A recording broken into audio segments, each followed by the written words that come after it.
Kaya nga, di ba? Meron ka bang maikikwento ng mga funny moments sa PBA? Alam ko yan.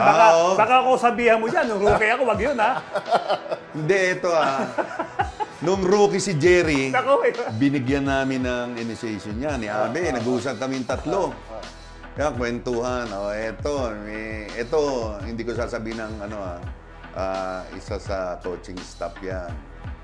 Blind na lang natin yan. Walang tinuruan namin, inutusan namin ni Abe, eto, gawin mong, lagyan mo to. Ano nilagay? Ano yan, lagyan? Ha? Ilagay mo tong condom. Ilagay mo tong condom. Sa bag?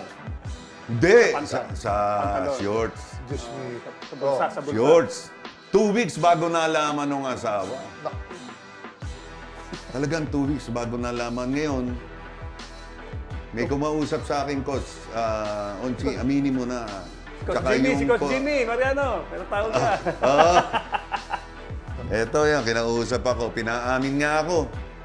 Sabi ko, Coach, hindi ko kayang gawin yan kasi unang-una may pamilya rin ako. Sabi ko.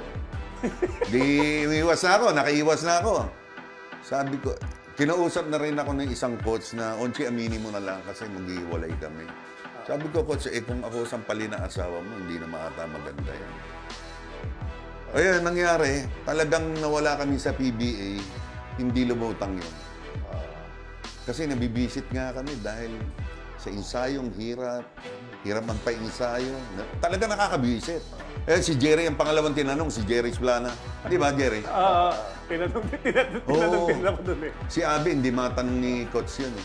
Ako inamin ko sa initiation eh. Pero hindi ko sinabi kung sino. Pero siyempre, alam na ba dyan eh? Alam mo naman, meron ka na yan eh. May tinatawag na usual suspects sa sinantin. Alam na, kahit di mo sabihin, meron ng